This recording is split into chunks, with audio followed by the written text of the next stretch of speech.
Hello नमस्कार, स्वागत है आप सभी का। मेरा नाम है शेखर गुप्ता और आप देख रहे हैं फिजिक्स संकल्पना। और शुरू करने वाले हैं परमाणु चैप्टर का एक नया वीडियो। और आज पढ़ेंगे बोहर मॉडल का नेक्स्ट पार्ट। पिछले वीडियो में हमने बोहर का परमाणु मॉडल शुरू किया था और हमने पढ़े थे पोस्टुलेट बोहर मॉडल के, अभिग्रह के उन्होंने क्या क्या बताया था। उम्मीद है आपने पिछला वीडियो देखा होगा और चीजें समझ के यहाँ आए होंगे, क्योंकि जो आज हम शुरू करने वाले हैं वो बिल्कुल मैथमेटिकल पोर्शन है जिसमें हम सारी कैलकुलेशन करने वाले हैं। और वो आपको तभी समझ आएगी जब आपको बोहर मॉडल का बेसिक क्लियर होगा, क्योंकि उसके बिना आप ये नहीं कर पाएंगे। बोहर मॉडल में हमने क्या पढ़ा, जल्दी से उसकी बात कर लेते हैं। बोहर साहब ने बताया कि इलेक्ट्रॉन नाभिक के चारों ओर घूमते तो हैं, लेकिन वो हर जगह नहीं घूम सकते। कुछ विशेष कक्षाएं होती हैं जिनमें उनमें घूमते हैं, जिनको ऊर्जा स्तर नाम दिया गया। फिर बताया गया कि इलेक्ट्रॉन घूमते हुए ऊर्जा का उत्सर्जन नहीं करते हैं, वे केवल उत्सर्जन तब करते हैं जब वे किसी उच्च ऊर्जा स्तर से निम्न ऊर्जा स्तर में आते हैं। ये बातें हमने पिछले वीडियो में पढ़ी और उसी को आगे आज बढ़ाएंगे। और आज के वीडियो में हम पढ़ने वाले हैं बोहर कक्षाओं की त्रिज्याएं, उन कक्षाओं में इलेक्ट्रॉन का वेग, इलेक्ट्रॉन की ऊर्जा, गतिज ऊर्जा, स्थिति ऊर्जा और कुल ऊर्जा, ये निकालना आज हम सीखने वाले हैं। तो चलिए आप हेडिंग लगा लीजिए, बोहर कक्षाओं की त्रिज्या।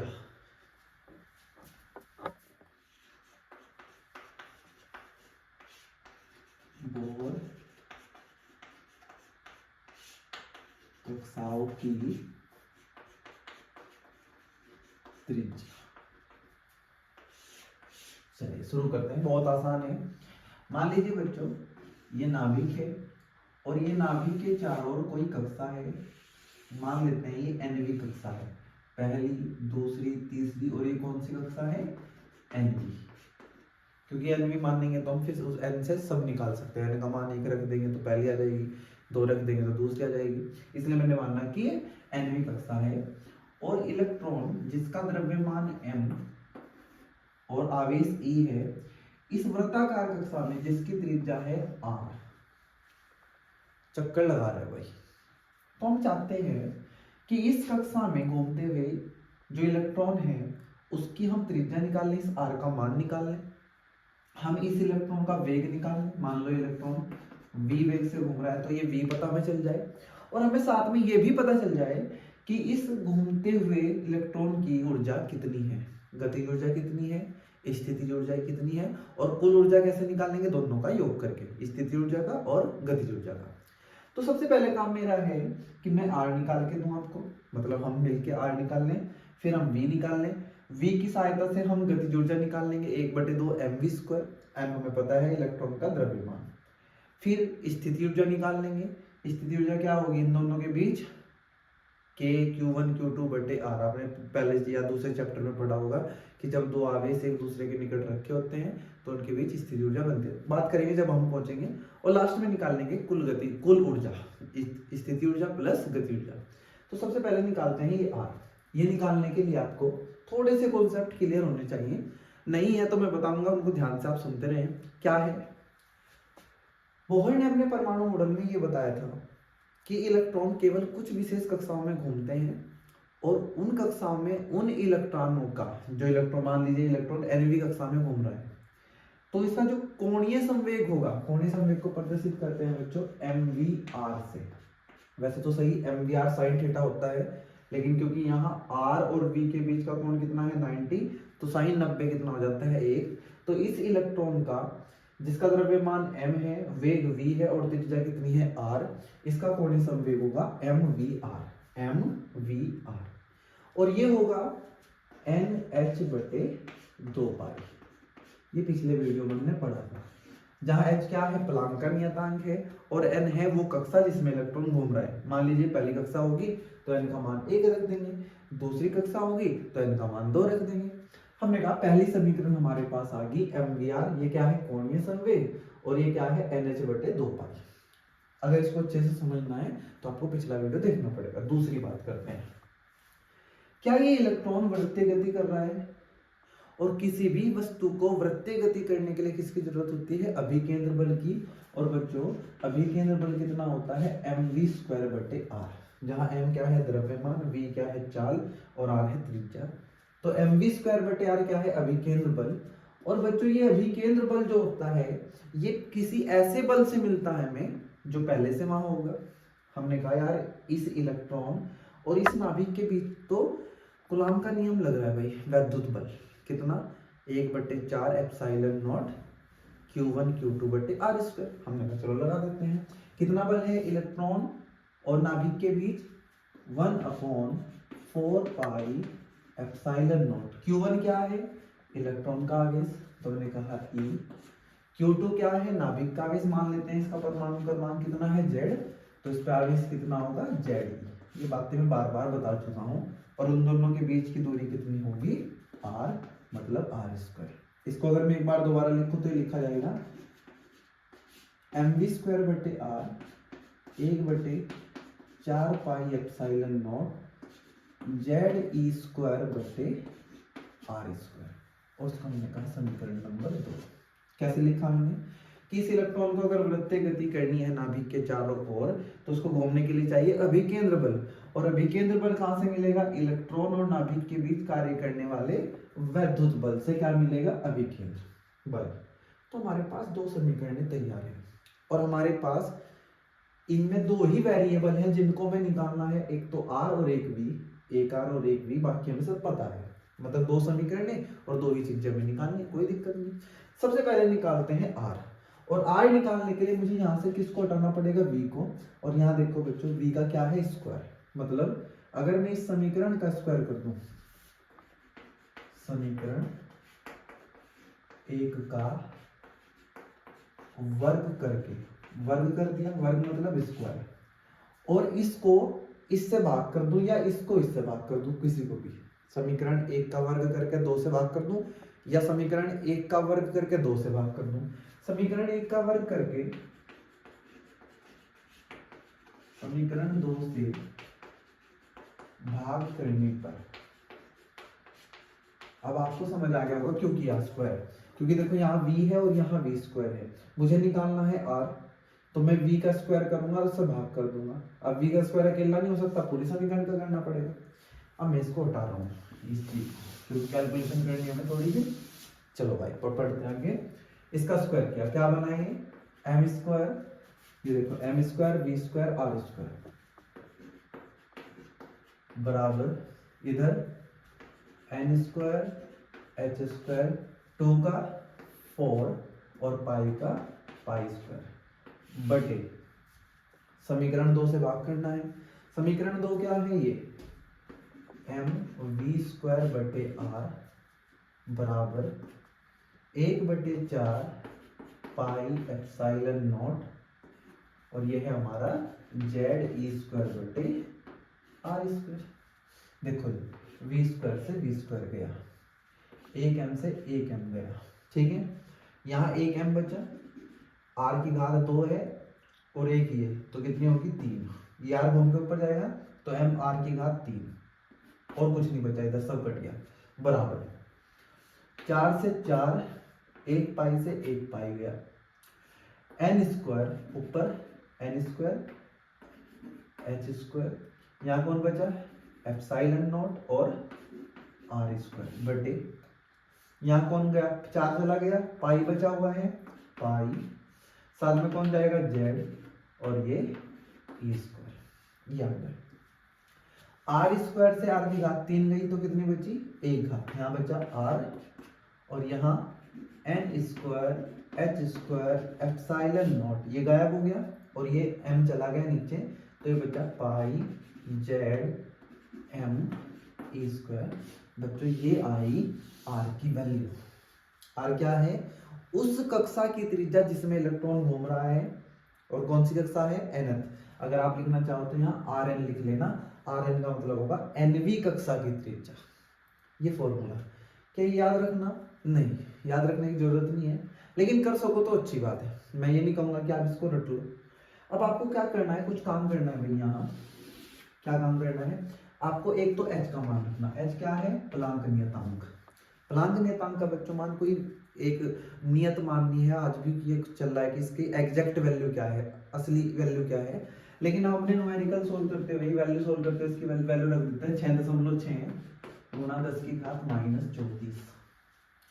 फिर आप रखेंगे एप्सिलॉन नॉट की वैल्यू, एप्सिलॉन नॉट 8.85 गुणा 10 की घात -12। पाई का मान आपको पता है 3.14, एम का मान इलेक्ट्रॉन का द्रव्यमान 9.1 गुणा 10 की घात -31, और ई क्या है इलेक्ट्रॉन का आवेश 1.6 गुणा 10 की घात -19। बच्चों जब आप ये चार मान यहाँ रखोगे तो इस आर एन का मान आएगा, ध्यान से सुनना, क्या आएगा 0.53। अब मैं सोल्व करूंगा तो बहुत लेंथी हो जाएगा, आप इसको बैठना आराम से कैलकुलेटर लेके सोल्व करना, और फिर आपको ये चीज याद करनी जो अपन निकलने वाली है। आपने किसका मान नहीं रखा एन स्क्वायर का, आपने किसका मान नहीं रखा जेड का, और बच्चों जो आंसर आएगा ये आएगा एंगस्ट्रॉम में। पहले आप जो सोल्व करोगे वो सारा किस में आएगा मीटर में, और मीटर को आप किस में चेंज कर लोगे एंगस्ट्रॉम में। एक मीटर में कितने एंगस्ट्रॉम होते हैं 10 की घात 10, तो आपको वहां चेंज करना है मीटर को एंगस्ट्रॉम में, आंसर आएगा ये निकल के। तो ये क्या है एनवी कक्षा की त्रिज्या कितनी 0.53 एन स्क्वायर बटे जेड। जेड क्या है परमाणु क्रमांक, हाइड्रोजन के लिए 1 हो जाएगा, हीलियम के लिए 2 हो जाएगा, लिथियम के लिए 3 हो जाएगा, ऐसे जेड का मान बदलता जाएगा। तो आप क्या देख रहे हैं यहाँ से कि जो आर है वो किसके प्रोपोर्शनल है एन स्क्वायर के, मतलब पहली कक्षा की त्रिज्या 1 का स्क्वायर, दूसरी की त्रिज्या 2 का स्क्वायर 4 गुना, मतलब दूसरी कक्षा की त्रिज्या ना पहली कक्षा की त्रिज्या से 4 गुना होगी, मतलब सब बराबर बराबर दूरी में नहीं है। ये नाभिक है, आप सोच रहे हो कि ये फिर ये दूसरी, ना ना ऐसे नहीं है, ऐसे है ये पहली और फिर उससे 4 गुनी, फिर उससे देखो 3 रखो, 3 का स्क्वायर 9 गुनी, तो मतलब इनके बीच की ये दूरी बढ़ती जा रही है। त्रिज्या ये जो कक्षाएं है ना ये बराबर दूरी पे नहीं है कि बराबर बराबर ना, जैसे जैसे कक्षाओं की संख्या बढ़ती जा रही इनके बीच की दूरियां बढ़ती जा रही है, ये बात हमें पता चलती है। अगर हम n का मान 4 करते हैं तो त्रिज्या कितनी हो जाएगी 4 की घात 2 16 गुनी। तो आपको ये याद करना है। अब लेकिन ये लगेगा किसके लिए, ये लगेगा इलेक्ट्रॉन के लिए, क्योंकि हमने सारी वैल्यू किसके लिए रखी है, इलेक्ट्रॉन का द्रव्यमान रखा और इलेक्ट्रॉन का आवेश, और ये किसी के लिए भी लग सकता है। मान लीजिए उसने कह दिया कि भाई हमारे पास जो कण घूम रहा है वो इलेक्ट्रॉन नहीं है मान लो, लेकिन वो इलेक्ट्रॉन जैसा जिसका आवेश 2 गुना है तो आपको E की जगह कितना रखना पड़ेगा 2E, जिसका द्रव्यमान 4 गुना है तो M की जगह 4M रखना पड़ेगा। तो मैं कह सकता हूँ कि जो फॉर्मूला है ये कहीं भी आप लगा सकते हैं, लेकिन ये सिर्फ आप इलेक्ट्रॉन के लिए लगा सकते हैं, लेकिन क्योंकि इलेक्ट्रॉन ही मिलेगा आपको तो आपको ये याद कर लेना चाहिए। अब हम क्या करते हैं थोड़ा सा और इसको इसी में इसको हटा दूंगे, आप नोट कर लेना। इसमें क्या करते हैं बच्चों, n का मान 1 और z का मान 1 डाल देते हैं इस इक्वेशन में, तो हम बोल लेंगे तो आ जाएगा r बराबर 0.53, n का मान 1 का स्क्वायर बटे 1 एंगस्ट्रॉम, तो आ जाएगा r बराबर 0.53 एंगस्ट्रॉम, 1 का स्क्वायर 1 बटे 1। क्या है ये, क्यों किया हमने, इसको बोलते हैं बच्चों बोहर त्रिज्या। क्या बोलते हैं इसको, बोहर त्रिज्या, और इसको प्रदर्शित करते हैं ए नोट से। आर को क्या लिख दूंगा मैं, ए नोट कितना मान है 0.53 एंगस्ट्रॉम। जब हमने जेड का मान 1 रखा तो उसका मतलब ये है कि हम हाइड्रोजन की बात कर रहे हैं, जेड बराबर 1, सबसे पहला नंबर किसका हाइड्रोजन का, मतलब हाइड्रोजन के लिए जब n 1 रखोगे, n 1 का मतलब पहली कक्षा, हाइड्रोजन की पहली कक्षा की त्रिज्या को क्या कहते हैं, बोहर त्रिज्या। पूछेगा आपसे कि बोहर त्रिज्या क्या होती है, तो आप बताएंगे कि जब z बराबर 1 हो, n बराबर 1 हो तो त्रिज्या को क्या बोलते हैं, बोहर त्रिज्या, और उसका मान कितना होता है 0.53 एंगस्ट्रॉम। एंगस्ट्रॉम में हाइड्रोजन परमाणु की पहली कक्षा की त्रिज्या z बराबर 1 n बराबर 1 को क्या कहते हैं, बोहर त्रिज्या। तो ये था हमारा सब बोहर कक्षाओं की त्रिज्या। अब आप इसमें n का मान बदलते जाओ और r का मान लेते जाओ, 2 रखोगे तो 2 दूनी 4, 4 यहाँ से मल्टीप्लाई कर दोगे, 3 रखोगे 3 की घात 3 9, तो आप तीसरी चौथी पांचवी किसी भी कक्षा की त्रिज्या निकाल सकते हैं। जेड का मान बदलते जाओ, हाइड्रोजन हीलियम लिथियम, तो आप किस क्या मिलती जाएंगी त्रिज्याएं। तो ये था हमारा बोहर कक्षाओं की त्रिज्या। इस वाले रिजल्ट को हम अलग रख लेते हैं यहाँ सबसे कोने में, क्योंकि इसकी जरूरत पड़ेगी हमें। तुमने लिखा r बराबर n square H square epsilon naught बटे pi Z M E square. इस आर की जरूरत हमें पड़ेगी और बाकी सबको हटा देते हैं।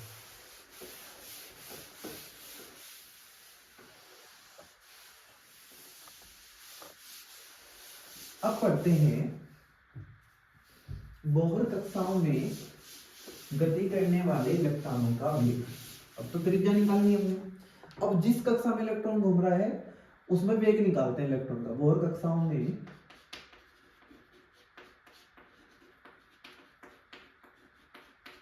इलेक्ट्रॉनों का वेग या चाल, जो भी आप लिखना चाहें। हमने कहा कि भाई ये नाभिक है और ये एनवी कक्षा।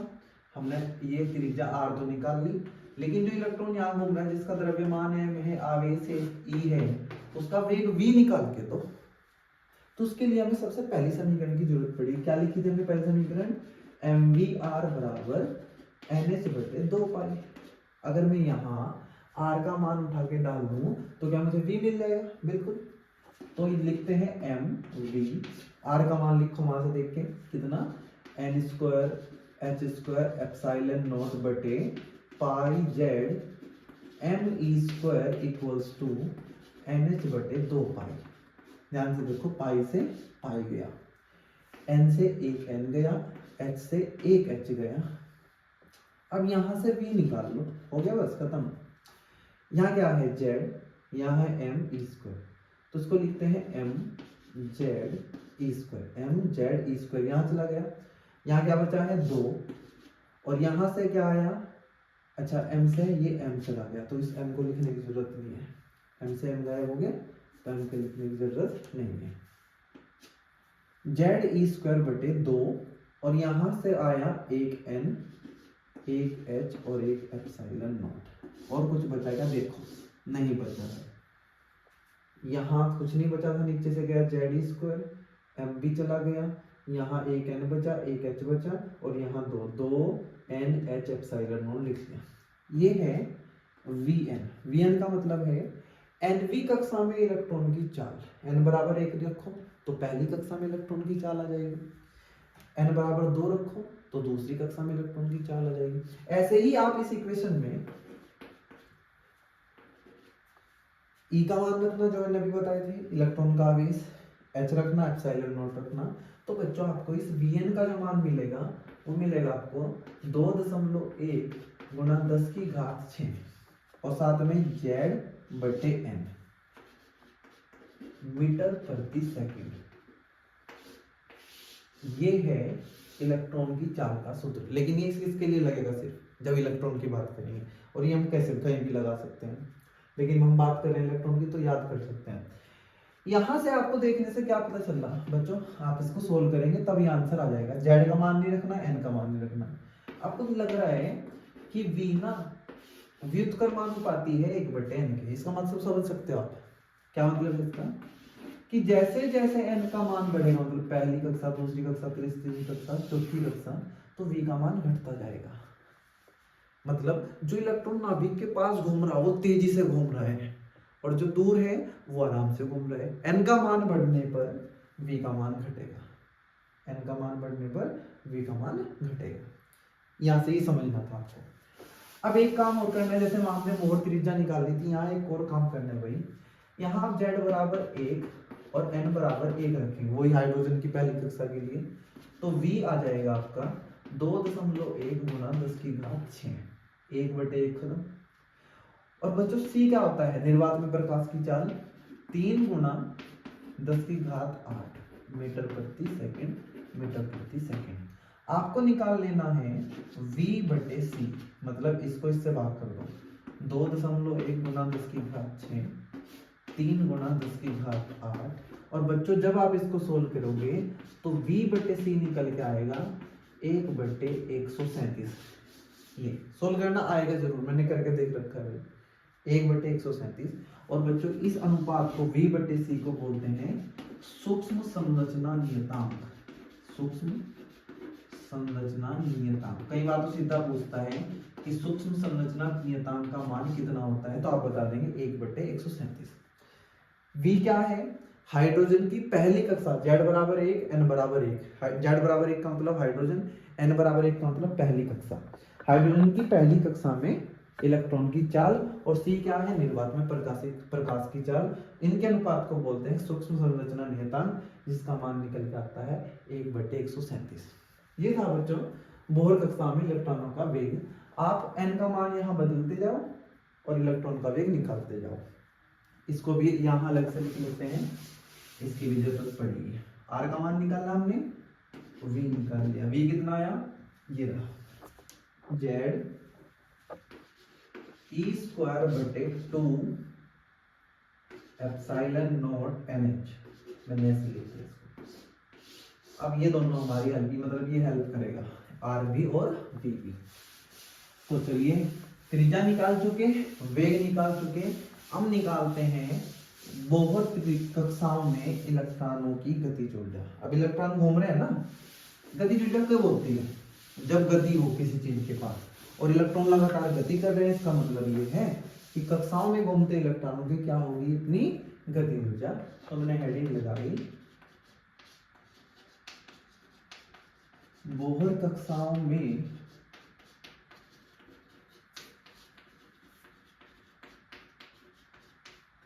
इलेक्ट्रॉनों की गतिज ऊर्जा। और हम करेंगे एनवी कक्षा की बात, वही हमारे पास एनवी कक्षा। मान लीजिए एनवी कक्षा में जो इलेक्ट्रॉन घूम रहा है उसकी गतिज ऊर्जा k है, और गतिज ऊर्जा का फॉर्मूला होता है 1/2 mv²। और एनवी कक्षा में घूमते हुए इलेक्ट्रॉन का वेग हमें पता ही है, z² बटे 2 एप्सिलॉन नॉट nh का होल स्क्वायर। 1/2 m z का स्क्वायर, e का स्क्वायर e की घात 4, 2 गुना 2 4, 2 की घात 2 4, एप्सिलॉन नॉट का स्क्वायर, n का स्क्वायर, h का स्क्वायर। तो ये बना m z स्क्वायर e की पावर 4, 4 दूनी 8, epsilon not square n square h square. बच्चों ये निकल के आई गतिज ऊर्जा। क्या इसको याद करना है? कोई जरूरत नहीं है। क्या इसमें ऐसे ही मान रखने जैसे पहले रखे ना, वो हम बाद में कुल ऊर्जा में करेंगे, और तब आपको मैं इसको समझाऊंगा कि कैसे याद करना है। अभी तो बस आपको निकालना आना चाहिए कि ऐसे निकलता है, क्योंकि ये नहीं निकलेगा फिर कुल ऊर्जा कैसे निकाल लोगे। 1/2 mv², v का मान हमारे पास है, k क्या है? एनवी कक्षा में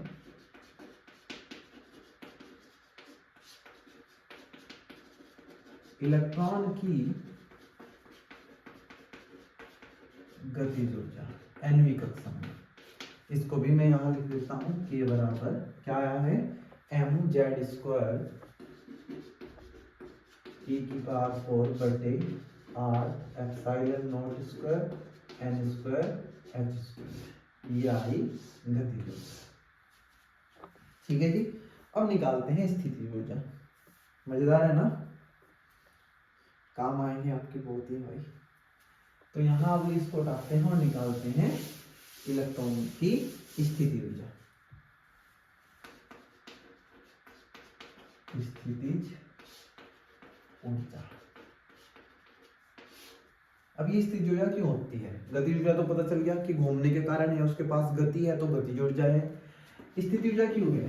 मतलब जब इलेक्ट्रॉन एनवी कक्षा में घूम रहा है, या पहली दूसरी जो भी है, तो इस पे ऋण आवेश है, माइनस का आवेश, और नाभिक पे प्लस का आवेश। तो इनके बीच क्या लगता है? आकर्षण का बल। और इस बल के कारण इस इलेक्ट्रॉन के पास, या ये कहिए इस इलेक्ट्रॉन और नाभिक के पास क्या है? स्थितिज ऊर्जा। बच्चों स्थिति ऊर्जा एक निकाय की होती है, किसी एक चीज की नहीं हो सकती। आप अगर ये कह रहे हैं कि इलेक्ट्रॉन की स्थिति ऊर्जा है तो ये कहना गलत है, लेकिन हम करेंगे ऐसे ही। ये स्थिति ऊर्जा जो निकालेंगे किसकी होगी? इलेक्ट्रॉन और नाभिक की। और स्थिति ऊर्जा का फॉर्मूला होता है बच्चों U बराबर 1/4 pi epsilon not Q1 Q2 बटे R, जहाँ Q1 Q2 क्या है? आवेश, और R है उनके बीच की दूरी। क्या R मुझे पता है? हाँ, क्योंकि मैं करूंगा एनवी कक्षा की बात। तो मैं लिखने वाला हूं एनवी कक्षा में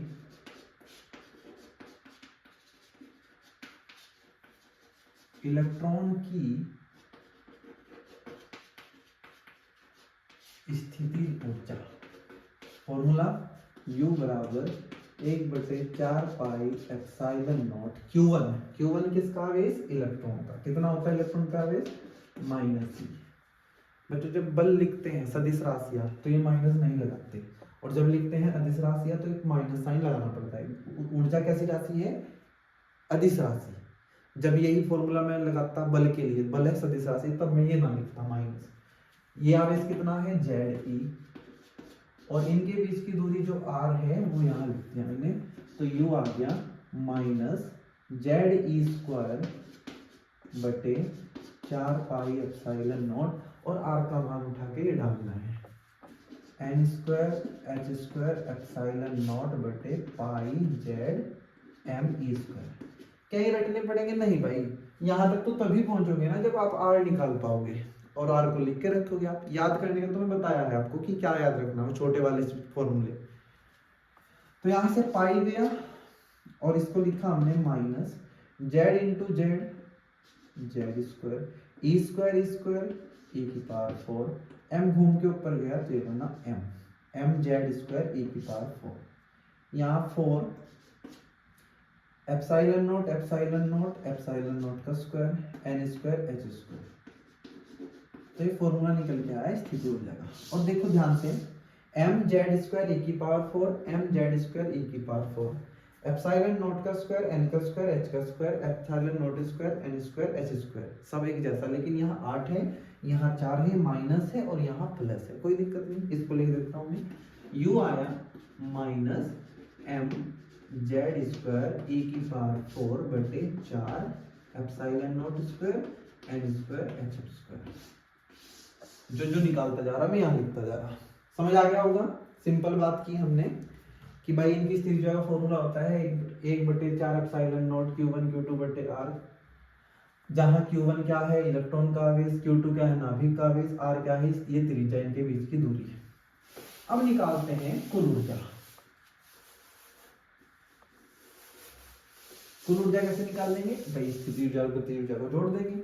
इलेक्ट्रॉन की कुल ऊर्जा, इलेक्ट्रॉन की कुल ऊर्जा E बराबर K प्लस U। K क्या है? गतिज ऊर्जा, U क्या है? स्थिति ऊर्जा। रखो दोनों के मान, K mz² E⁴ बटे 8 epsilon not square n² h², minus plus, और ये माइनस तो माइनस बन जाएगा, और इसका मान रखेंगे mz² E⁴ बटे 4 epsilon not square n² h², ये रख दिया। कॉमन लो जल्दी से, यहाँ देखो mz² E⁴ epsilon not square n² h², सब जुगा तू। यहाँ 8 है, यहाँ 4, तो मैं 4 तो कॉमन ले सकता हूँ। जैसे ही 4 कॉमन लिया तो यहाँ बचेगा 2, 4 से 8 कटेगा 2, और यहाँ बचा 1। 1/2 माइनस 1, आगे से सोल्व करेंगे तो आएगा -1/2, तो आ जाएगा माइनस mz² E⁴ बटे, और 1/2 आएगा, 4 दूनी 8। आप इसको सोल्व करेंगे तो यहाँ 1/2 आएगा, 2 चौक 8 epsilon not square n² h²। एक इसका फॉर्मूला आया कुल ऊर्जा का, माइनस, और यहाँ 8। बच्चों कुल ऊर्जा माइनस होने का मतलब ये है कि इलेक्ट्रॉन की कुल ऊर्जा निगेटिव है। निगेटिव ऊर्जा होने का मतलब ये है कि इलेक्ट्रॉन नाभिक के साथ बंधा हुआ है।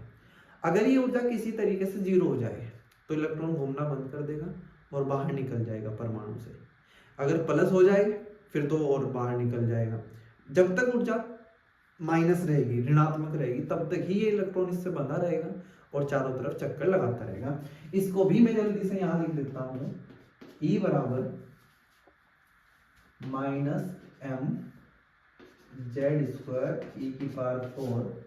बटे 8 epsilon not square n² h²। इसकी बात अभी करेंगे कि इनमें क्या क्यों लिखा मैंने इन सबको, लेकिन सबसे पहले ये बात करेंगे। चलो पहले इसकी कर लेता हूँ। ध्यान से देखो बच्चों, E और K का फॉर्मूला एक जैसा, mz² E⁴ 8 epsilon not square n² h², और सेम चीज यहाँ लिखी, बस यहाँ माइनस है और यहाँ प्लस। तो मैं ये कह सकता हूँ कि कुल ऊर्जा जो E है वो के की जैसी है लेकिन कैसी, माइनस। हाँ या ना? अगर आपको कुल गतिज ऊर्जा पड़ता हो तो आपको कुछ भी करने की जरूरत नहीं है। क्या आप किसके बराबर रख दोगे, कुल ऊर्जा के, क्या लगा देंगे, माइनस। तो गतिज ऊर्जा से मैं क्या निकाल सकता हूँ, कुल ऊर्जा। जितनी कुल ऊर्जा उतनी गतिज ऊर्जा, लेकिन गतिज ऊर्जा कैसी, प्लस, और कुल ऊर्जा माइनस। अब थोड़ा सा और देखते हैं कि अगर आप यहां 2 से गुणा कर दो ई में, तो 2 से गुणा करने पे 2 से ही 8 से लगा तो बचा 4। तो ये फॉर्मूला सेम नहीं बन गया ई और यू का।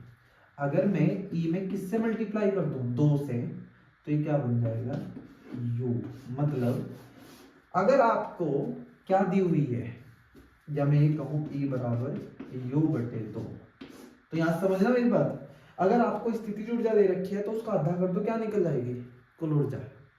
तो ये लिखने का मतलब ये था जिससे आप इस शॉर्ट को समझ सको। ये ध्यान रखना कि कुल ऊर्जा गतिज ऊर्जा के बराबर होती है लेकिन ऋणात्मक, गतिज ऊर्जा धनात्मक और कुल ऊर्जा ऋणात्मक। और जो कुल ऊर्जा है, कुल ऊर्जा ई, वो स्थितिज ऊर्जा का आधा होती है। अब आप सोच सकते हैं कि 2 ऊर्जाओं का योग उसका आधा क्या है, एक प्लस और एक माइनस है। स्थिति ऊर्जा कैसी है, माइनस, इसलिए जुड़ के क्या हुई, वो आधी। कुल ऊर्जा स्थिति ऊर्जा क्या होती है, आधी। स्थिति ऊर्जा भी कैसी होती है, ऋणात्मक, और कुल ऊर्जा भी कैसी होती है, ऋणात्मक। तो ये करने का मतलब ये था। तो ये ये जो 3 चीजें मैंने लिखी है, या 2 चीजें जो भी लग रहा हो आपको, ये जरूर याद रखें, न्यूमेरिकल में आपकी बहुत हेल्प करेगा। क्या करेगा, कुल ऊर्जा दे देगा और पूछ लेगा स्थिति ऊर्जा बताओ, उसमें 2 से गुणा कर देना, स्थिति ऊर्जा आ जाएगी। कुल ऊर्जा दे देगा, गति ऊर्जा पूछ लेगा, माइनस लगा के कर देना। उम्मीद है समझ आ गया होगा। लेकिन अभी हमें एक छोटा सा और काम करना है जो कि हमारे आगे के लेक्चर के लिए इंपॉर्टेंट होगा। ये तो मैं डर रहा हूँ क्योंकि इसका काम हो गया। अब आपको फिर से वही काम करना बच्चों, आपको m का मान रखना, e का मान रखना, एप्सिलॉन नॉट का और h का। और आपको पास ये जो e निकल के आएगा, ध्यान से देखना क्या लिखने वाला हूँ, -13.6 जेड स्क्वायर बटे एन स्क्वायर। और बच्चों ऊर्जा होती है जूल में, लेकिन ये जो आंसर होगा ये आएगा इलेक्ट्रॉन वोल्ट में। इलेक्ट्रॉन वोल्ट क्या होता है, ऊर्जा का एक मात्रक, जैसे जूल होता है। मतलब जब आप इसको सोल्व करोगे शुरू में आंसर आएगा जूल में, और जूल को आप बदलोगे इलेक्ट्रॉन वोल्ट में, किससे, 1.6 गुणा 10⁻19 से भाग करके। आप इसमें सारी वैल्यू रखना, आंसर जो आएगा वो जूल में आएगा, फिर उसमें आप 1.6 गुणा 10⁻19 से भाग कर देना और ये आंसर निकल के आ जाएगा। ये फॉर्मूला ही आपके लिए इंपॉर्टेंट है। किसका फॉर्मूला है ये, एनवी कक्षा में इलेक्ट्रॉन की कुल ऊर्जा कितनी होती है, -13.6 जेड स्क्वायर बटे एन स्क्वायर। आंसर किसमें, इलेक्ट्रॉन वोल्ट में। आप ध्यान से देखो, अगर मैं एन बढ़ाता जाऊं, अच्छा अगर मैं पूछूं गति ऊर्जा कितनी होगी, तो आपको मैंने भी बताया कि गति ऊर्जा कुल ऊर्जा के बराबर होती है, लेकिन वो प्लस होते हैं, तो याद आएगी 13.6 जेड स्क्वायर बटे एन स्क्वायर। इसलिए उनको याद नहीं करना था, इसको याद करना था। और हमने ये भी पढ़ा है कि ये जो ऊर्जा है ये स्थिति ऊर्जा की आधी है। मतलब अगर आपको स्थिति ऊर्जा निकालनी है तो उसमें 2 से गुणा करना पड़ेगा। तो स्थिति ऊर्जा यू कितनी आ जाएगी, 2 से गुणा करो, 2 6 12, 13 दूनी 26 और 1 27 जेड स्क्वायर बटे एन स्क्वायर, लेकिन कैसी, माइनस की। तो ये आपको याद नहीं, बस ये याद करना और वो कॉन्सेप्ट ध्यान रखना कि क्या चीज किसके बराबर कैसे होती है। अगर आप n का मान बढ़ाते जाओ, अब ये बात समझना ध्यान से, ये नाभिक है, ये पहली कक्षा, ये दूसरी कक्षा और ये तीसरी कक्षा। n का मान बढ़ाते जाओगे, इस माइनस को भी भूल जाओ। n का मान बढ़ाने से e का मान घटता जाएगा, लेकिन e का मान कौन सा, ऋणात्मक। और बच्चों जब माइनस की वैल्यू घटती है ना, इसका मतलब है सच में वैल्यू बढ़ी है। -1 -2 -3 -4 -5, मैं कहूँ तो इधर से इधर आ रहा, माइनस को छोड़ के 5 4 3 2 1, वैल्यू घट रही है ना, लेकिन साथ में माइनस लग रहा है, तो इसका मतलब ये बढ़ रही है। -1 बड़ा होता है, -2 उससे छोटा, -3 उससे छोटा, 5 बड़ा होता है सबसे, लेकिन माइनस लगने से सबसे छोटा हो गया। मतलब कहने का मतलब ये है कि जब n का मान बढ़ेगा तो कुल ऊर्जा घटती जाएगी।